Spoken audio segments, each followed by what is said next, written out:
এবার আসি হুইস্টন ব্রিজে। এই হুইস্টন ব্রিজ এটা ছোট্ট একটা পার্ট, এটা তেমন একটা বেশি পড়ার লাগে না, অ্যাডমিশনের ক্ষেত্রে এটা তেমন একটা লাগেও না, কারণ অনেক ছোট পার্ট তো।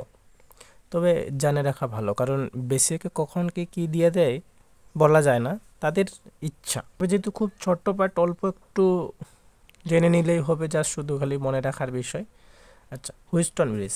হুইস্টন ব্রিজ হচ্ছে এমন একটা সার্কিট যেটা কি, আচ্ছা এখানে বলে বলে দেওয়া আছে আসলে এটা কি ব্রিজ, তার মানে মাস্ট বি ব্রিজ সার্কিটও হবে। যারা ডিপার্টমেন্টের তারা তো ব্রিজ ব্রিজ সার্কিট চেনেই, যে একটা কি চার কোণ আকারে হবে। এখন হুইস্টন ব্রিজে এক্সট্রা করে একটা কি লাগানো থাকে, গ্যালভানোমিটার। এই গ্যালভানোমিটার কি করা হয় থাকে, হুইস্টন ব্রিজে এই গ্যালভানোমিটারের পার্ট নিয়ে আসা হয় থাকে জিরো। তার মানে কি, পার্ট বলতে কি কারেন্টের মান ইকুয়াল টু নিয়ে আসা হয় কি জিরো। এই হুইস্টন ব্রিজে কারেন্টের মান যতক্ষণ পর্যন্ত জিরো আসবে না, এই রেজিস্ট্যান্সের যে বাহু চারটা যে আছে সেগুলোর মান পরিবর্তন করে করে এই গ্যালভানোমিটারে কারেন্টের মানটা জিরো নিয়ে আসা লাগবে। ঠিক যখনই কারেন্ট জিরো আসবে, ঠিক তখনই সেটা হুইস্টন ব্রিজ হিসেবে কাজ করবে, তার আগে না। এখন যখন এখানে বলে দেওয়া থাকবে যে যদি হুইস্টন ব্রিজ বলে, অথবা যদি গ্যালভানোমিটারের পার্ট জিরো বলে, বা এখানে কারেন্ট ফ্লো যদি জিরো বলে, তাহলে ধরে নেওয়া লাগবে যে এটা কি আমার হুইস্টন ব্রিজ। তাহলে হুইস্টন ব্রিজে তখন সূত্র পড়বে। তাহলে কি যদি গ্যালভানোমিটারের এরকম একটা সার্কিট দেওয়া থাকে এবং গ্যালভানোমিটারের পার্ট জিরো দেয়, এবং যদি বলে যে এটা হুইস্টন ব্রিজ, তাও জিরো ধরে নেওয়া লাগবে।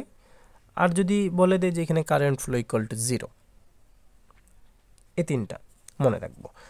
এটা যদি হয় তাহলে হুইস্টন ব্রিজের ক্ষেত্রে বিপরীত বাহুর গুণফল হচ্ছে ইকুয়াল হয়ে যায়। এখন বিপরীত বাহু কি, যেমন এর বিপরীত বাহু কোনটা, এটা। তাহলে R1 into R4 equal to হচ্ছে R2 ইন্টু R3। এটাই হচ্ছে হুইস্টন ব্রিজের সূত্র। তাহলে হুইস্টন ব্রিজের যদি যে কোনো তিনটা মান দেওয়া থাকে, তাহলে বাকি একটা মান বের করা সম্ভব না, বা যে কোনো উপায়ে যে কোনো কিছু করা সম্ভব এখন। আর কিছু আমাদের মিক্স সার্কিট বা সিরিজ প্যারালাল সার্কিট বের করার জন্য কিছু সূত্র দরকার, সেই সূত্রগুলো একটু দিয়ে দেই। এই সূত্রগুলো আমাদের খুব জরুরি, যদিও অনেকে জানে, কারণ এটা আমাদের বেসিকের ভিতর। যেমন আমরা কি জানি যে ভোল্টেজ সমান সমান কি, কারেন্ট ইন্টু রেজিস্ট্যান্স, বলতে আইআর। সেটাকে এখন বিভিন্নভাবে আমরা করতে পারি, যে আসলে আই সমান সমান কি ভি ভাগ আর করতে পারি, বা তাহলে কি আমাদের যে কোনো একটা কিছু মনে রাখা দরকার। কেউ আবার ফের ত্রিভুজ দিয়ে করে, যে উপরে কি ভোল্টেজ, নিচে আই, আর এখানে কি আর। তার মানে কি আই সমান সমান কি ভি বাই আর, ভি সমান সমান কি আই ইন্টু আর হবে, যেটা খুশি। ভি নাম্বারে আমাদের কি দরকার,